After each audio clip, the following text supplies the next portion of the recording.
Masechet Kiddushin, traité Kiddushin, Daf Samecha, la feuille numéro 61. Nous sommes à la feuille 60, à la dernière ligne. Gabe Hekdesh Tenan, la Gemara dit, concernant les éléments sanctifiés, il y a une Mishnah qui dit, Hamagdish Sadehu Besharat Yovel.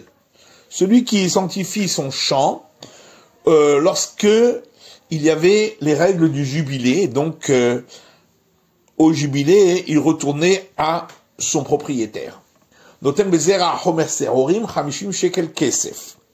S'il veut racheter ce champ, il doit donner au domaine sanctifié pour un terrain dans lequel on peut ensemencer le volume d'un homer de grains d'orge, 50 pièces d'un shekel d'argent.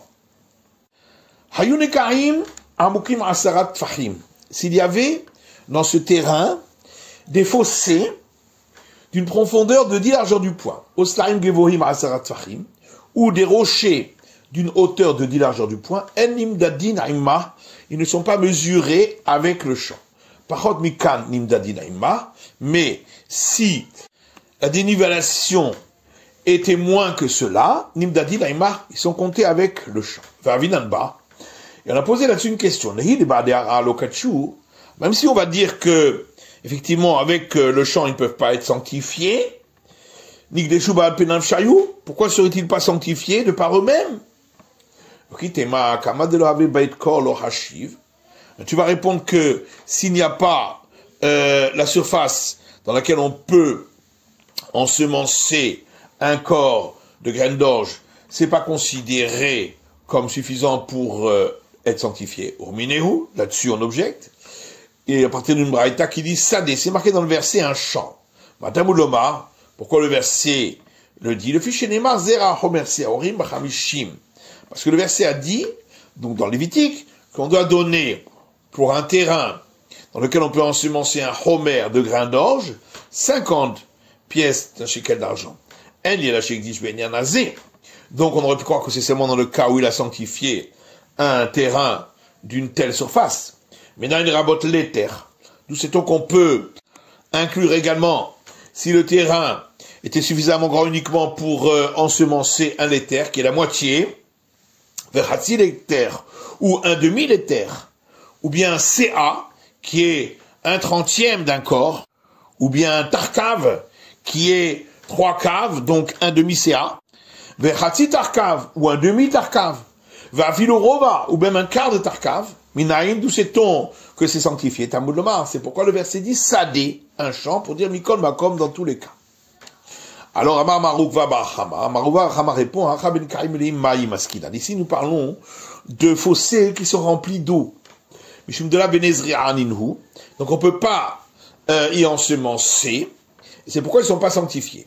Dikanami les Katani Dumia des Slaim Gevohim.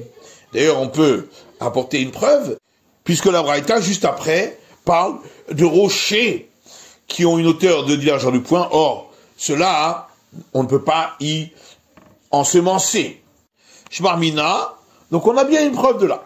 Yachi a fait le parot mikenami, mais alors à ce moment-là, même si le dénivelé était moindre, aussi, ça ne devrait pas être inclus puisqu'on ne peut pas y ensemencer. Anu nagane de aramikro. Il dit non, si c'est moins le dénivelé, ça s'appelle les bassins du terrain. Mais ça fait partie du terrain. Ou bien pour les rochers qui ont un dénivelé donc moindre que la hauteur de 10 largeurs du poing, ça s'appellera Shidra de Aramikru. On appelle ça la colonne vertébrale du champ. Donc ça fait partie du champ. Kabe Mecher. Maintenant concernant une vente, Tenam, on trouve une Mishnah qui dit celui qui dit à un autre, un terrain d'une surface suffisante pour pouvoir y ensemencer le volume d'un corps, je te vends. Il y avait là-bas des fossés d'une profondeur de 10 largeurs du poing, ou des rochers d'une hauteur de 10 largeurs du poing. C'est pas compté avec. Si c'est moins, alors c'est compté avec. Et Marouk Bahama dit, même si ces fossés ne sont pas remplis d'eau, malgré tout, ne sont pas comptés avec. Maïtama, pourquoi? Papa dit, le fils Shein Adam Rotse, Sheiten et Maotab Besade Ahat. Parce qu'un homme ne veut pas payer pour un champ, et en fin de compte, c'est 2 ou 3 endroits différents parce qu'il y a des dénivelés. Achamai. Maintenant, qu'est-ce qu'il en est dans notre cas à nous, de l'homme qui a acquis par lien d'acquisition des liens du mariage sa femme, en lui disant qu'il avait un terrain de cette surface. Est-ce qu'on compare ça au sanctifié? Et donc, s'il y a des fossés, mais qui ne sont pas remplis d'eau, ça en fait partie. Ou bien on compare ça à la vente, et à ce moment-là, ça n'en fait pas partie. Mais c'est un et la Gemara dit que c'est plus logique de dire qu'on compare ça au domaine sanctifié. Parce que le mari peut dire à la femme, qu'est-ce que ça peut te changer? De toute façon, c'est moi qui vais me fatiguer à devoir ensemencer au fond du fossé et ensuite à amener la production. Donc ça change rien pour toi. Ma titine, Mishnah suivante, Rabbi Meir Omer, Rabbi Meir dit, toute condition qui n'est pas comme la condition que Moïse avait fait aux tribus de Gad et de Reuven, et Notnaï, c'est pas considéré comme une condition. Chez Néma, comme on trouve dans les nombres, Vayomer Alehem, et Moïse leur dit, Im Ya'avru bene Gad ou bene Reuven, si les tribus de Gad et de Reuven passeront avec vous pour faire la guerre, pour conquérir la terre de Canaan, alors ils recevront leur terre à l'est du Jourdain. Et il est écrit ensuite, et s'ils ne passeront pas pour faire la guerre, alors ils n'auront qu'un terrain en terre de Canaan. Donc on voit que la condition doit être dans les deux sens, le positif et le négatif.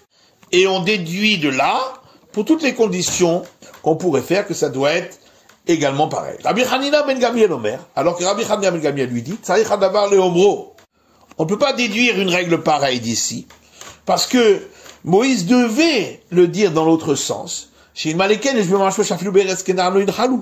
Parce que sinon, on aurait pu croire que même en terre de Canaan, ils ne recevraient pas de part s'ils ne vont pas faire la guerre avec eux. Gemara. Alors Gemara dit, Rabbi Hanina ben Gamliel et Rabbi Meir. Rabbi Hanina ben Gamliel a donné un très bon argument à Rabbi Meir. Amar lecha Rabbi Meir. Rabbi Meir te répondra, si vraiment tu penses que ça n'a pas été dit pour que la condition soit dans les deux sens, dire tov, à ce moment-là, il suffisait d'écrire, et s'ils ne passeront pas pour faire la guerre, ils recevront une part avec vous. Beretz Kenaan Lamali. Et qu'est-ce qu'on avait besoin de rajouter en terre de Canaan? Donc là, on en déduit que il a dit dans l'autre sens également pour nous dire que toute condition doit être faite dans les deux sens. Rabbi Hanina ben Gamliel, alors que Rabbi Hanina ben Gamliel lui dira, si la Torah n'avait pas écrit en terre de Canaan, Avamina, on aurait pu croire, qui recevront une part avec vous aussi en terre du Gilad, à l'est du Jourdain. Aval be'eretz Kenaan, klalo. Mais en terre de Canaan, ils ne recevraient rien. C'est pourquoi il a besoin de rajouter cela. Rabbi Meir, alors que Rabbi Meir dira, betochechem, comme il a dit, ils recevront une part avec vous, donc on en déduit partout où vous vous trouvez, et donc également en terre de Canaan. Tania, il y a une braïta qui dit, Amar Rabbi Hanina ben Gamliel. Rabbi Hanina ben Gamliel dit, Machal lema adavar domé. À quoi ça ressemble ce que Moïse leur a dit? L'adam shei machalek nechassav le banav, un homme qui partageait ses biens à ses enfants. Amar, il a dit, Ploni beni irash sadeh plonit. Mon fils un tel recevra tel champ. Ou Ploni beni irash sadeh plonit. Et mon fils un tel recevra tel champ. Ou Ploni beni et mon fils un tel, tel mataim zouz, il donnera la somme de 200 zouz, veirash sadeh plonit, et il aura tel champ.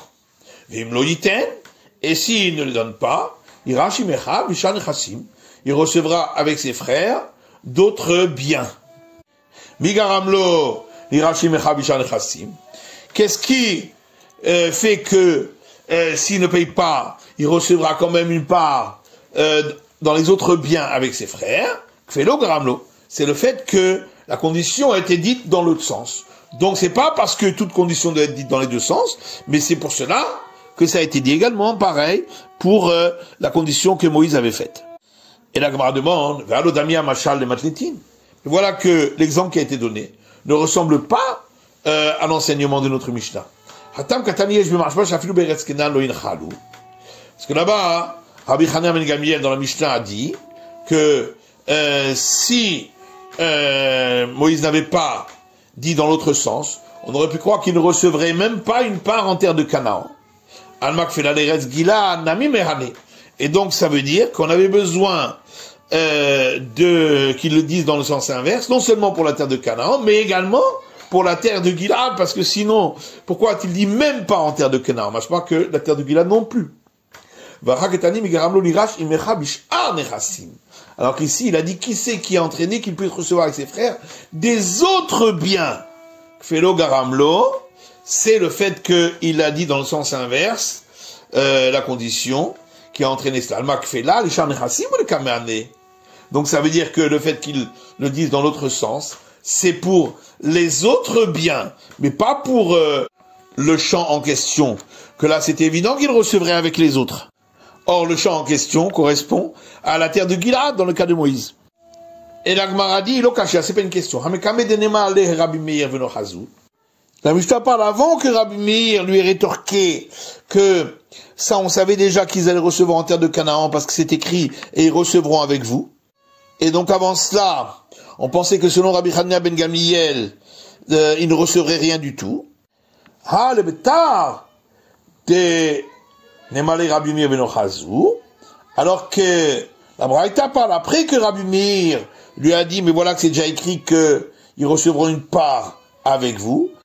Et c'est là-dessus que Rabbi Hanina ben Gamliel a dit, mais on aurait pu croire qu'il ne recevrait une part qu'en terre de Gilad, mais pas en terre de Canaan, ce qui correspond à l'exemple qui est donné dans la Braïta. La Gemara pose une question. Justement, Rabbi Meir, on comprend d'après Rabbi Meir, une dirtive qui est écrit dans la Genèse, Imtetiv Sehet, que l'Éternel a dit à Caïn, si tu fais le bien, tu auras la récompense, Vemlotetiv, et si tu ne fais pas le bien, la Petach Hatatrovetz, à la porte, se trouve la punition. Et donc la condition est effectivement dans les deux sens. Et là, le Rabbi Hanina, par contre, Rabbi Hanina, la Mali, pourquoi a-t-on besoin de dire la condition dans les deux sens? C'est le cas de Tachamina, parce qu'on aurait pu croire, Imtetiv Agra, si tu fais le bien, tu auras une récompense, Imlotetiv, lo Agra, lo Dina. Et si tu ne fais pas le bien, ni récompense, ni punition. Comme je parle là, c'est pourquoi on vient nous apprendre que non. Que s'il fait des choses qui ne sont pas justes, eh bien, il y aura une punition. Bisham al Rabbi Meir, on comprend d'après Rabbi Meir, à une directive qu'il est écrit dans la Genèse, Astina Kem Alati, qu'Abraham a dit à Eliezer, alors, si la fille ne voudra pas venir pour se marier avec Yitzhak, tu seras libéré de mon serment. Et là, les Rabbi Hanina ben Gamliel Amali. Par contre, d'après Rabbi Hanina ben Gamliel, qu'a-t-on besoin de dire la condition dans l'autre sens? On a besoin. Ça kadata chamina, parce que sinon on aurait pu croire que dans le cas où elle veut venir, mais sa famille à elle, eux ne veulent pas, qu'on allait la faire venir contre leur gré. Comme je parle là, c'est pourquoi on vient nous apprendre que si elle ne vient pas, eh bien, il n'a pas besoin de la faire venir. la Mali. Et la Gemara demande qu'a-t-on besoin d'avoir écrit dans le verset, et si la femme ne veut pas venir, on a besoin de dire cela. Parce que sinon on aurait pu croire que si la famille veut qu'elle vienne se marier avec Yitzhak, et qu'elle ne veut pas, qu'on la fasse venir contre son gré, moi je parle, c'est pourquoi on vient d'apprendre que non. On comprend après Rabbi Meir, à une directive qu'il est écrit dans le Lévitique, si vous marchez dans mes voies, et donc il y aura les bénédictions, ensuite c'est écrit, et si vous dédaignez mes lois, etc., il y aura la malédiction. Et là, les Rabbi Hanina ben Gamiel, mais d'après Rabbi Hanina ben Gamiel, la malie, qu'est-ce qu'on a besoin de le faire dans les deux sens? Itztarich, on a besoin. C'est parce que sinon on aurait pu croire, si vous marchez dans mes préceptes bracha, il y aura la bénédiction. Mais si vous dédaignez mes préceptes, le bracha, le klala, il y aura ni bénédiction, ni malédiction. Quand je parle là, c'est pour ça qu'on vient m'apprendre qu'il y aura malédiction. On comprend d'après Rabbi Meir, un directif qui est écrit dans l'île d'Isaïe, Im tovu shmatem, si vous voulez écouter, etc., et si vous ne voulez pas écouter, vous vous rébellez. Donc les conditions sont dans les deux sens. Et là, le Rabbi Hanina ben Gamiel, mais d'après Rabbi Hanina ben Gamiel, la mali, qu'est-ce qu'on a besoin de dire dans les deux sens? C'est-à-dire qu'on a besoin, parce qu'on aurait pu croire, Im tovu tova. Si vous écoutez, alors, il y aura des bienfaits, si vous ne voulez pas, l'autre tova velora. Il n'y aurait ni bénéfice, ni punition. Comme marche par là, c'est pourquoi on vient nous apprendre que non. C'est la fin de l'étude du Daf Samech Aleph de la feuille numéro 61.